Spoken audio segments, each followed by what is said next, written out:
Эгер сиз чыркыраган чындыкты, жүрөккө жакын эмоцияны уккуңуз келсе, биздин модераторго жазылыңыз. Мына мен оштан келдим.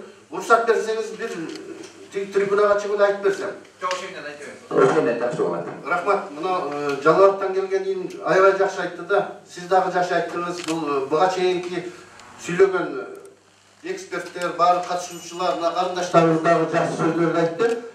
Мени чынын айтканда биздин бийлик өкүлдөрү ушул абыйга кирип алгандан кийин эле башкача болуп калганы баарыбызды өкүндүрөт.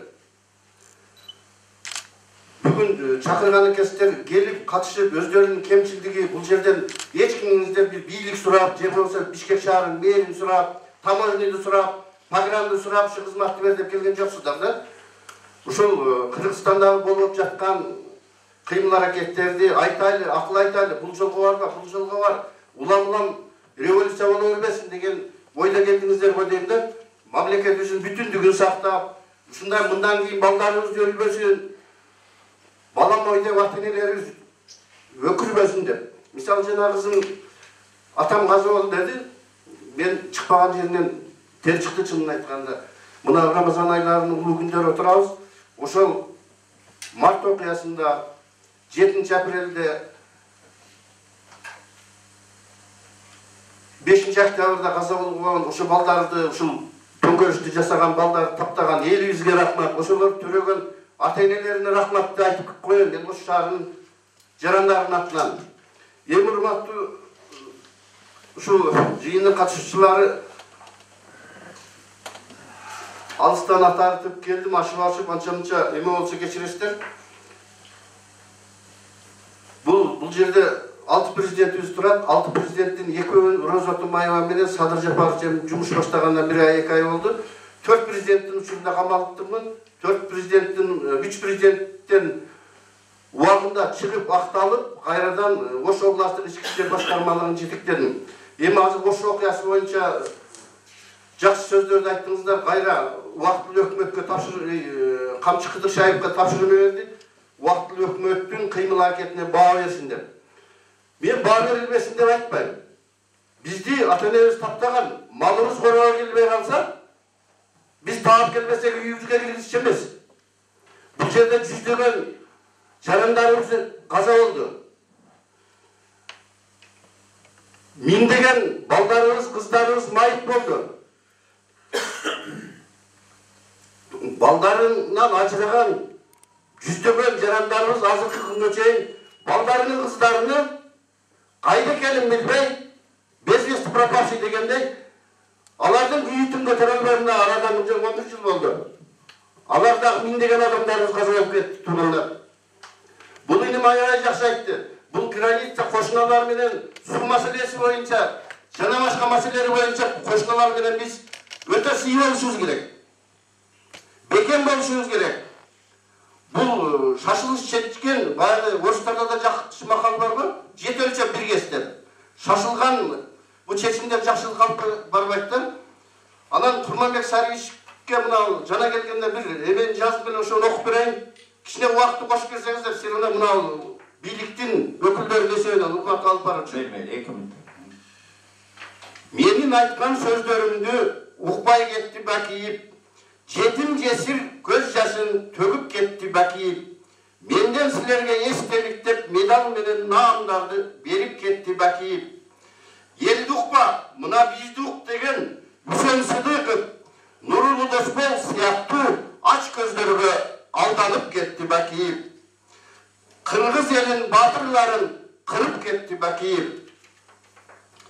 Ала Тоо аянтында Андижан бийин бийлеп кетти бакийип. Устаты улуу урматтуу Аскар Акаевдин артынан Белоруссияга учуп кетти бакийип. Алдым жуттум шакирттерин, мына биздин каныбызды сорсун деп таштап кетти бакийип.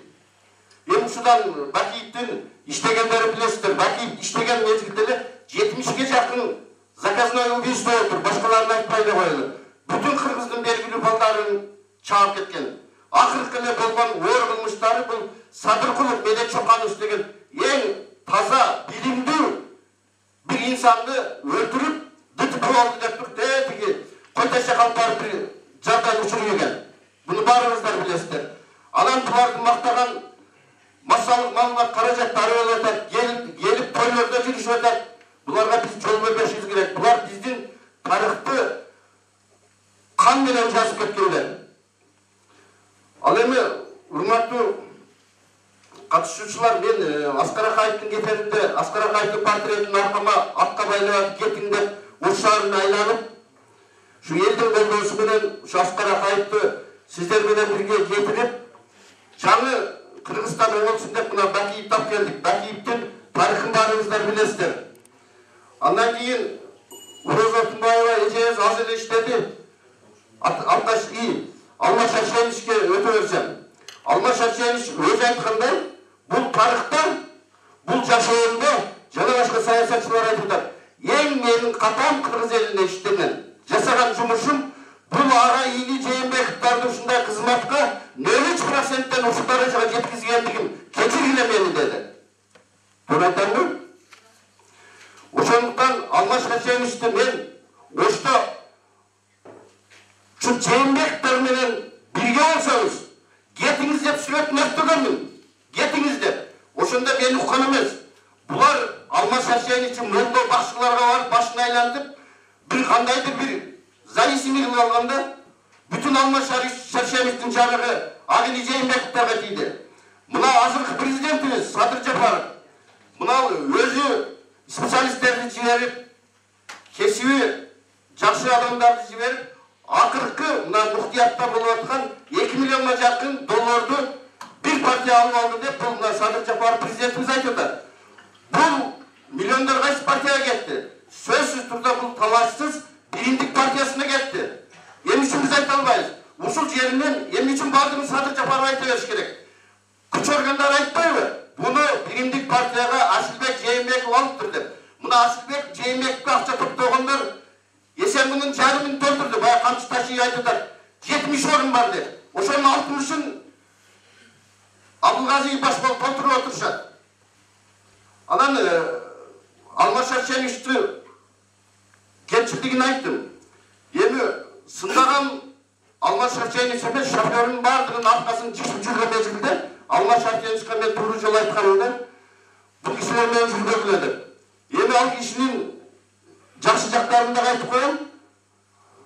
Бул Ош шаарында Турдакул Усмалиев агабыздан, атабыздан кийин bir adam bir жакшы жумуш жасап атып да, bir Масалиев, Акаев, Бакиев жана башкалар bir бөбөсүз да дарага кишкен эмес.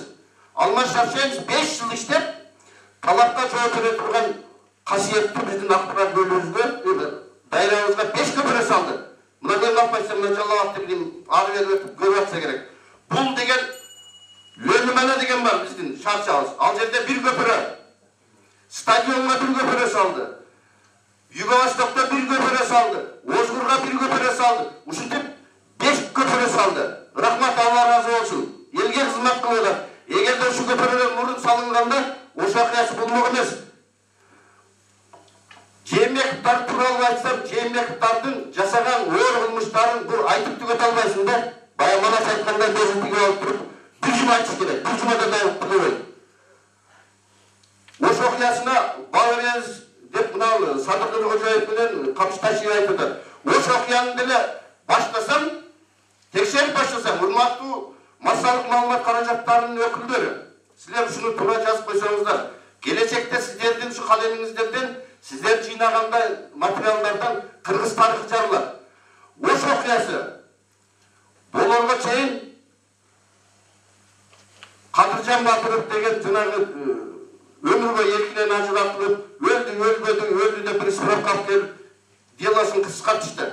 Бирок тилекке каршы ошол окуя башталганга чейин Кадыржан Батыров, Инамжан Абдырасулов, Салах Идөнов жана башкалар ошол окуяны уюштурду деген сепаратисттер Ийни Жээнбековдордун кабинетинде отурган. Эртең согуш дегенге чейин отурган. Мен айткамын, буларды эмне топтоп алдың деп. Мен начальник болчумун. Эртең парламенттик шайлоо, эртең депутаттык шайлоо, президенттик шайлоо, ошолорго булар бизге Асылбек тиги жерлерде иштеп атат деген. Асылбек иштеген жерде мына Кара Суу районунун ички иштер бөлүмүнүн жетекчиси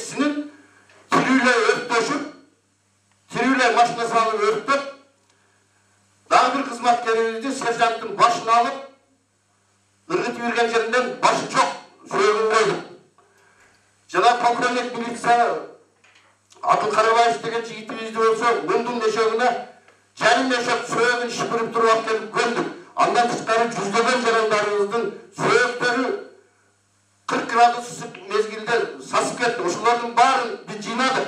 Ошол тартипке барган акчаларды Агени Жээнбековдер мешөгүн оозун ачпай урдап кетишкен.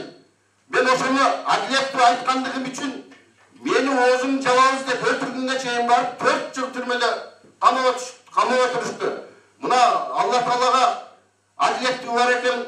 Менин оюм ошол жакта тилектерим жетип, мына 5 октябрда, 4 октябрда, 3 октябрда чыктым, мөөнөтүм бүтүп.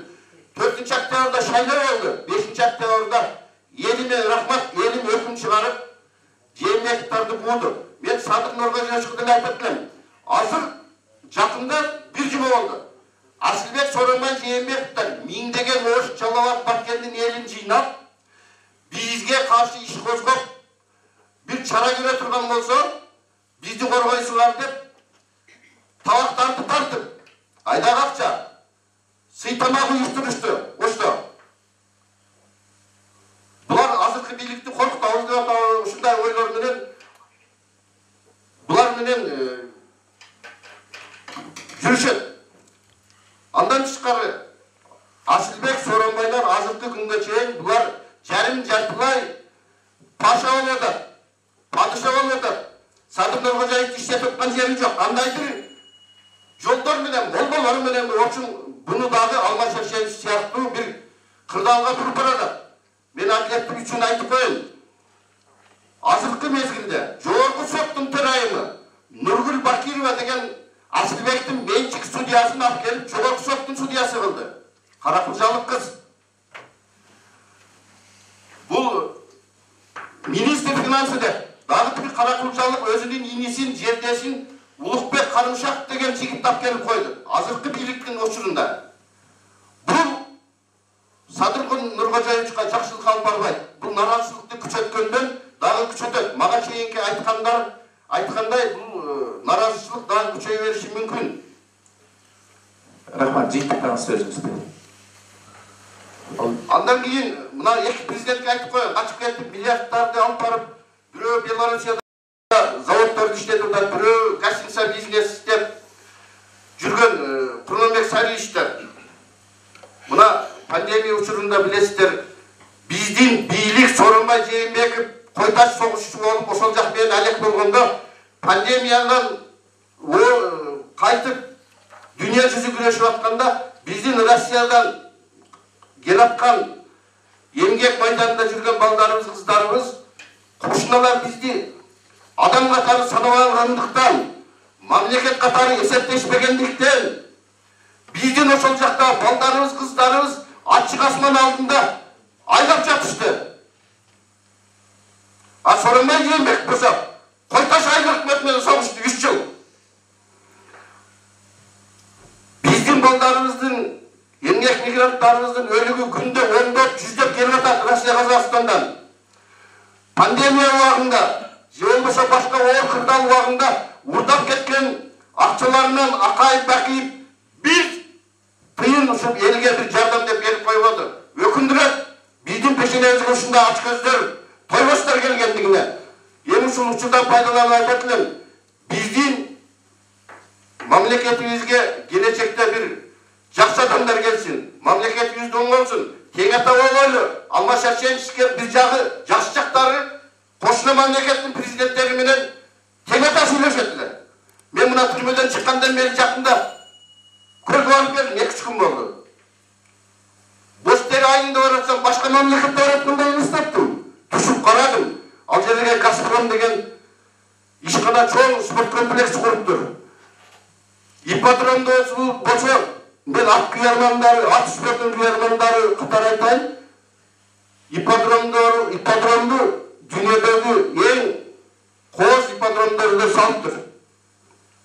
Мына элибизге кызмат кылып атат, көчмөндөр оюнун өткөзүп атат. Рахмат, сөзүңүз. Эми жакшы жактары да мен буну заказ кылды деп ойлобоңуздар. Рахмат. Мен барыңыздарга рахмат.